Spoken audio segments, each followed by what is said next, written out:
Assalamualaikum warahmatullahi wabarakatuh. Di sini kelompok saya yang pertama yaitu Muhammad Maulid Fauz Muqaddam dengan NIM 21121110026. Yang kedua Muhammad Husaini Priyambudi 21121110037. Yang ketiga saya sendiri yaitu Muhammad Rizky Gildani NIM 21121110046. Kelompok kami akan menjelaskan sistem pakar tentang jurnal sistem pakar tentang gangguan kejiwaan. Di sini terdapat 3 jurnal yang akan dijelaskan per jurnal dengan masing-masing teman saya. Saya akan menjelaskan jurnal yang pertama yaitu Sistem Pakar Screening Gejala Gangguan Kepribadian Ambang menggunakan metode Certainty Factor. Lanjut. Gangguan kejiwaan menurut Depkes RI 2010 terjadi karena adanya perubahan pada fungsi jiwa yang menyebabkan timbulnya gangguan sehingga dapat menyebabkan penderitaan pada individu serta dapat menghambat individu tersebut dalam bersosialisasi. Pada umumnya, gangguan kejiwaan dapat menyebabkan penderitaannya tidak bisa lagi mengendalikan dirinya sendiri untuk tidak mengganggu orang lain atau menyakiti diri sendiri. Salah satu jenis gangguan kejiwaan adalah gangguan kepribadian ambang atau borderline personality disorder. Lanjut.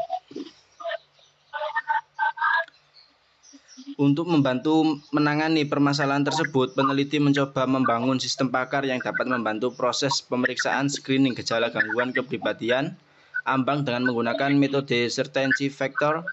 Metode Certainty Factor dipilih karena metode ini cukup tepat dalam proses penentuan gejala gangguan kepribadian ambang dan hasil dari metode ini berupa persentase nilai kepercayaan. Diharapkan dengan sistem pakar ini dapat melakukan screening gejala penyakit gangguan kepribadian ambang dan mendapatkan gambaran gangguan yang dialami penderita. Lanjut. Di sini terdapat metode dalam pengumpulan data. Metode yang pertama yaitu dengan metode wawancara. Proses wawancara dilakukan dengan mengumpulkan informasi dengan cara melakukan tanya jawab dengan seorang pakar. Pakar dalam penelitian ini adalah Dra Alif Muarifah, SPSI, MSI, PhD. Yang kedua, metode studi literatur. Metode studi literatur merupakan proses mencari informasi dengan cara memahami literatur yang berasal dari artikel di internet, buku, dan jurnal. Metode ini sangat berguna dalam mendukung penelitian yang dilakukan.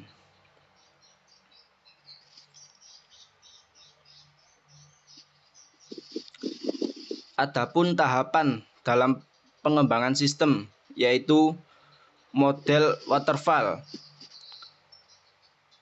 digunakan pada penelitian ini sebagai tahap pengembangan sistem pakar. Model waterfall memiliki beberapa tahap yaitu yang pertama tahap analisis, yang kedua tahap perancangan sistem, yang ketiga tahap implementasi, yang keempat tahap pengujian, yang kelima tahap pemeliharaan.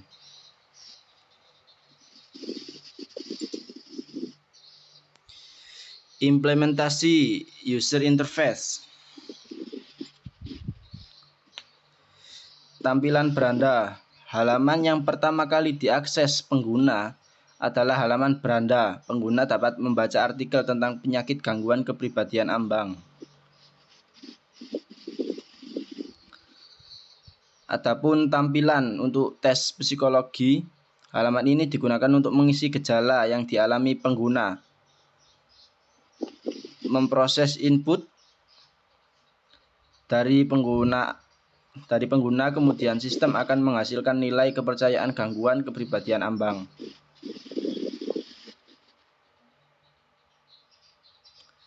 Tampilan hasil. Halaman ini digunakan untuk menampilkan hasil screening gejala gangguan kepribadian ambang.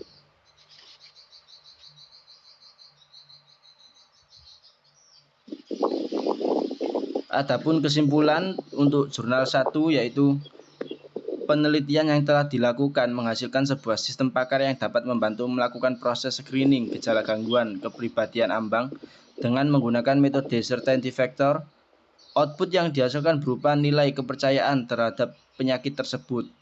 Pengujian alpha test pada sistem menyatakan 87,5% setuju bahwa sistem dapat berjalan dengan baik. Sedangkan pada pengujian akurasi, sistem pakar mendapatkan nilai 80%. Berdasarkan hasil pengujian tersebut, maka sistem pakar yang dibangun layak untuk digunakan. Sistem yang dibangun pada penelitian ini berbasis web. Untuk penelitian selanjutnya bisa dibangun sistem berbasis Android sehingga dapat memudahkan pengguna untuk mengaksesnya. Lanjut jurnal kedua yaitu penerapan metode Dempster server pada sistem pakar berbasis web untuk mendeteksi gangguan attention deficit hyperactivity disorder atau ADHD pada siswa playschool studi kasus TK RA UPK 2 Jakarta Utara.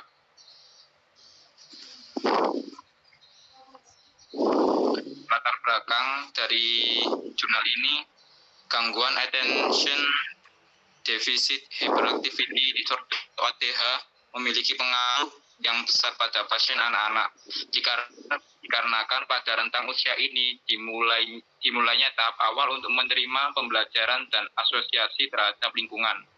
Gangguan ADH anak itu sendiri merupakan salah satu gangguan perkembangan peningkatan aktivitas motorik yang menyebabkan anak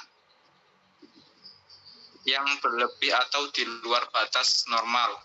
Perilaku gangguan ini diawali dengan perasaan gelisah, tidak biasanya anak untuk diam atau tenang, serta berbicara terus-menerus tanpa kendali. Anak yang mengalami gangguan tersebut akan mengalami kesulitan untuk berkonsentrasi dalam kegiatan baik belajar maupun kegiatan sosial. Gangguan ADH pada anak perlu mendapatkan perhatian khusus dari orang tua, akan tetapi masih banyak orang tua yang belum mengetahui gejala apa yang muncul dari gangguan ini.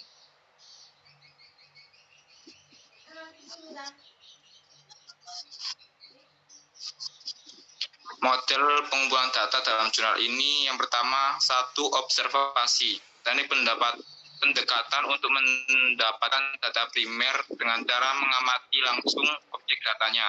Pendekatan observasi dapat diklasifikasikan dalam observasi perilaku dan observasi non-perilaku. Metode kedua yaitu studi literatur.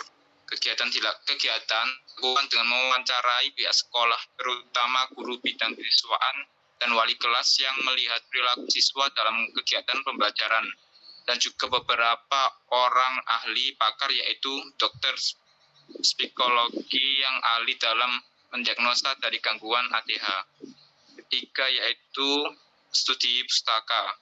Studi pustaka ini dilakukan untuk mengumpulkan informasi yang berbentuk literatur tertulis atau buku sebagai landasan teori dalam penyusunan penulisan ini. Tahap pengembangan sistem. Model waterfall digunakan dalam penelitian ini sebagai tahap pengembangan sistem pakar. Model waterfall memiliki beberapa tahap, yaitu yang pertama tahap perencanaan, yang kedua tahap rancangan, yang ketiga tahap pengkodean, dan yang keempat tahap pengujian. Implementasi user interface.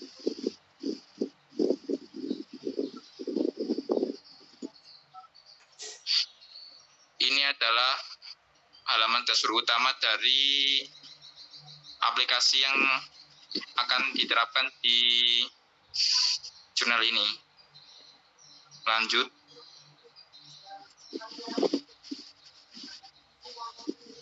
Yang ini adalah halaman dashboard admin. Lanjut. Yang ini halaman dashboard untuk guru.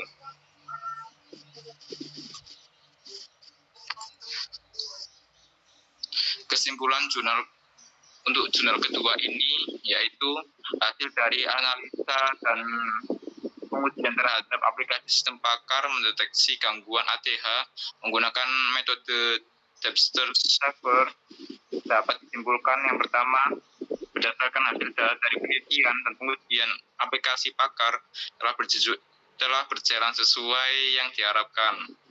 Yang kedua, berdasarkan pada pengujian oleh pakar, dapat disimpulkan bahwa kesimpulan atau hasil yang diberikan oleh aplikasi ini dapat memiliki tingkat akurasi sebesar 80% dengan hasil diagnosa yang diberikan oleh pakar.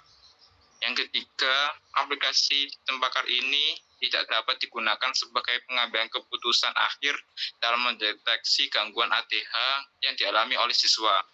Penalaran yang dirasakan oleh guru dengan melihat perilaku siswa dan hasil konsultasi dengan ahli pakar tetap menjadi faktor utama dalam mendeteksi gangguan ATH. Akan tetapi, hasil dari aplikasi ini difokuskan terhadap jenis gangguan ATH untuk menganalisa perilaku gejala yang dialami siswa selama di sekolah.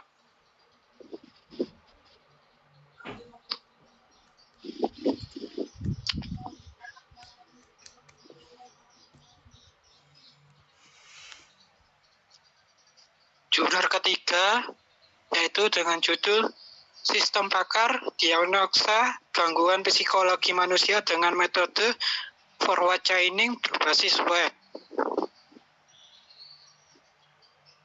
Latar belakang, gangguan psikologi dapat menimbulkan masalah dalam kehidupan sehari-hari. Gangguan psikologi dapat merusak interaksi hubungan dengan orang lain. Selain itu, juga dapat menurunkan produktivitas dan menyebabkan tidak memiliki pola hidup yang sehat. Kesehatan mental merupakan aspek penting yang perlu diperhatikan sebagaimana kesehatan fisik. Seringkali, kesehatan mental terabaikan oleh kebanyakan masyarakat karena berbeda dengan kesehatan fisik yang kasat mata dan dapat diidentifikasi dengan mudah.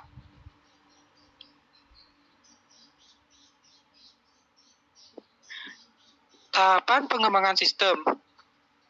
Metode penelitian yang digunakan dalam penelitian ini menggunakan pengembangan metode waterfall. Bentar. Yang pertama yaitu analisis. Yang kedua, pengembangan.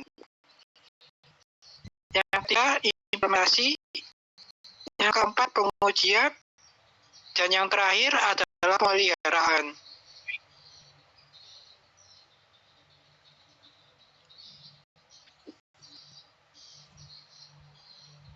Implementasi user interface.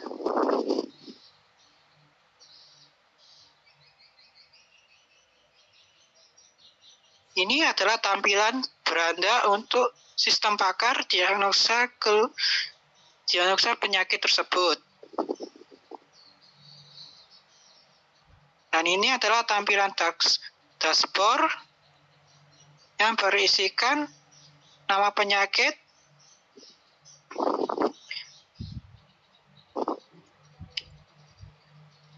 ini adalah tampilan data gejala berisi nama-nama gejala penyakit tersebut. Dan ini adalah tampilan list informasi.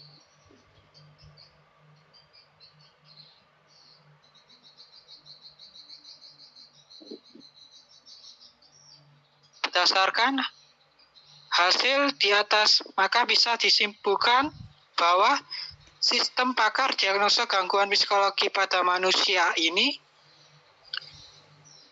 dapat digunakan untuk membantu masyarakat. Sebagai tahap awal pendiagnosaan pada gangguan psikolog berdasarkan jenis gejala, solusi, dan cara mengobatinya, serta penerapan metode forward chaining dapat membantu dan mempermudah dalam melakukan penelitian ini. Dengan melakukan tahapan diagnosa secara tepat, rekomendasi bagi kajian ilmiah selanjutnya diharapkan dapat ditambahkan dengan metode sistem pakar yang lain agar dapat membantu masyarakat lebih luas tentang semua diagnosa penyakit yang lain.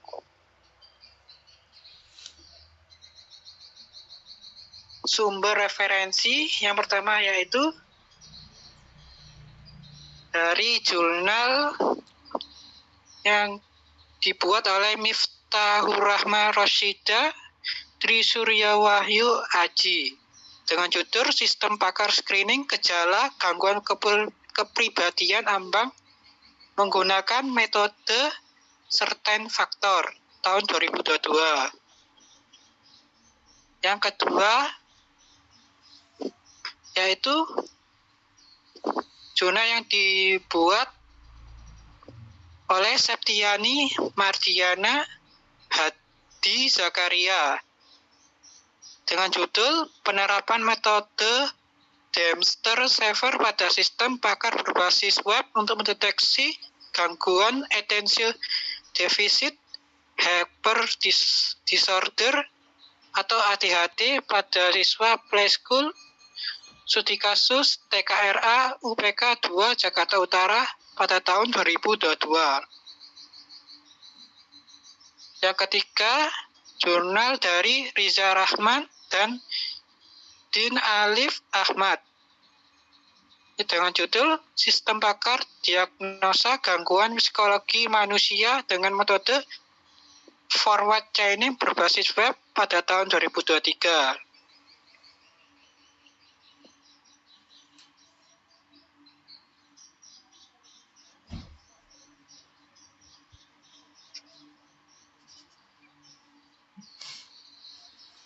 Sekian, terima kasih. Presentasi dari kelompok kami, jika ada salah kata mohon dimaafkan. Wassalamualaikum warahmatullahi wabarakatuh.